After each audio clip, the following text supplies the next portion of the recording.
You're watching Ruslan Baylov, and today we're breaking down the situation as of May 18, 2026. It's been an extraordinarily packed day. That's putting it mildly. Several directions saw simultaneous developments that could seriously shape the further course of the conflict. So let's get straight to it. No filler. Western Zaporizhia. Stepnohirsk has fallen. Eyes turn to Kupyansk. We'll start with the Zaporizhia sector, and right away, breaking news.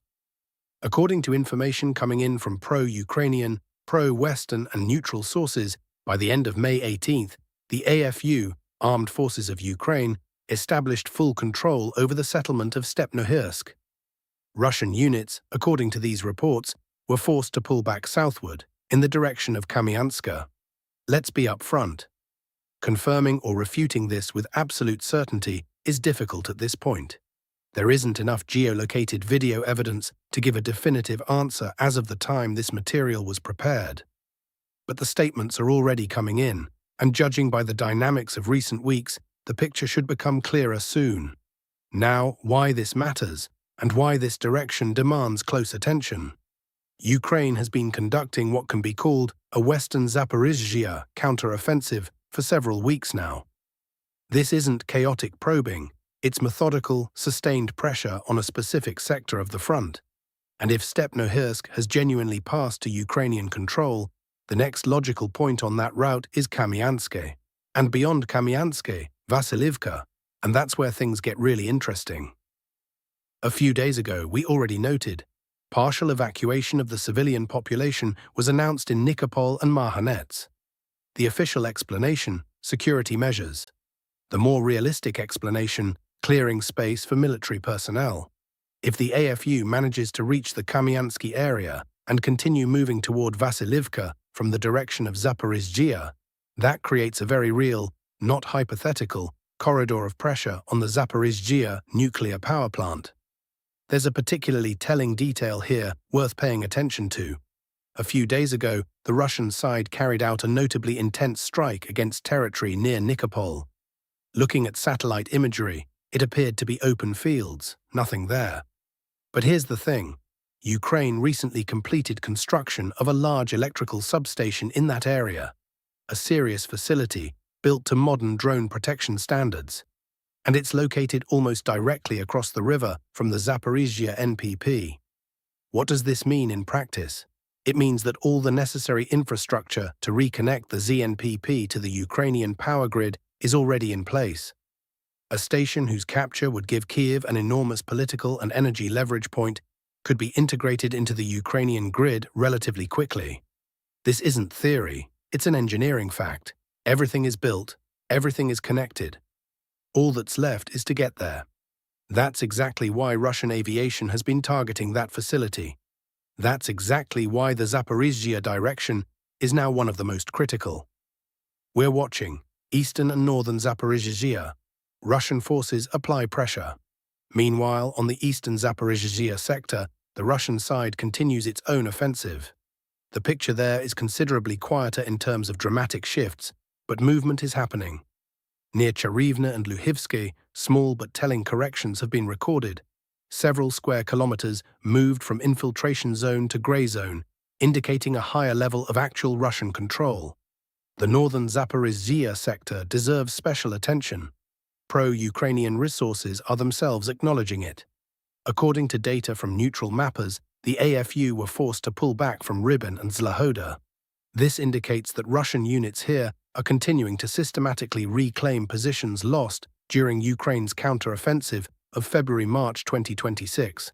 The pace is unhurried, but the direction is consistent. The apparent goal, full restoration of control over all territory that the AFU managed to capture during that operation. Kostiantynivka direction, no changes. Brief on this one, no significant shifts.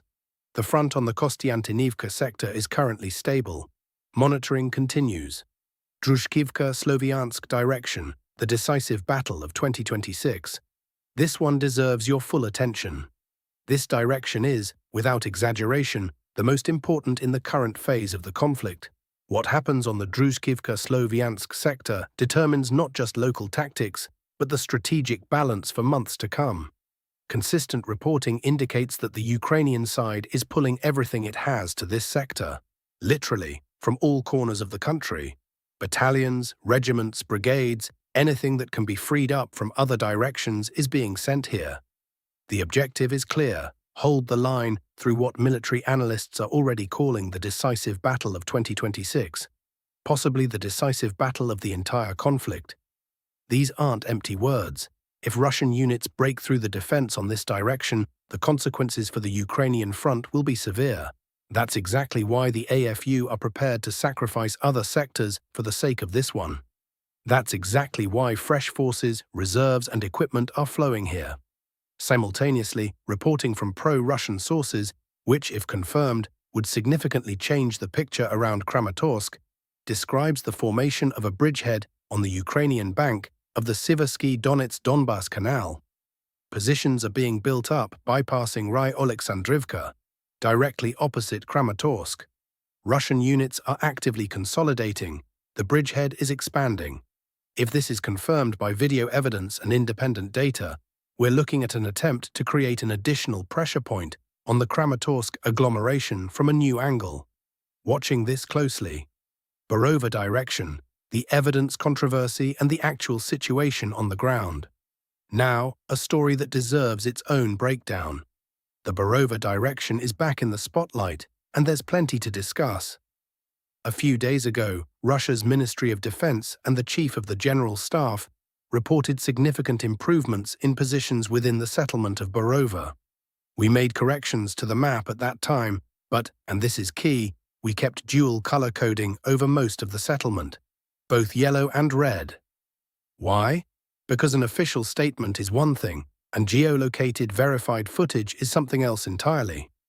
After the announcement, video emerged from sources affiliated with the Western Military District grouping.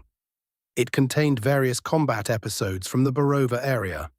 Troop movements, position-taking, assault episodes. We analyzed that video in detail. Out of all the material, exactly one episode could be geolocated. And it does indeed fall within Barova. Specifically, Russian assault troops advancing along the central street toward the center of the settlement. That's a fact, it's documented, it's on record. On that basis, we removed the yellow marking from the eastern part of Barova and placed it under confident Russian control. The western and central parts, however, remain in mixed status. Then on May 18th, a new analysis appears, this time from Western open-source intelligence analysts. And here's where it gets interesting. Several additional episodes were identified in the video material. In one of them, the final one, a Russian soldier reports to camera, "Barova is taken, combat operations are over, everything is under control." A compelling scene. Convincing, even. One problem, that episode was filmed in Kolomichika. For those who didn't catch that immediately, Kolomichika is 25 kilometers from Barova. 25 kilometers is not slightly off to the side. That's a completely different area. Now, an important caveat to avoid drawing hasty conclusions. There's a perfectly mundane explanation. The video may have been edited together from different episodes filmed at different times and locations. It's possible that filming in Barova itself was genuinely unsafe, and a rear area location was chosen for the final report. That's not impossible, but the fact remains.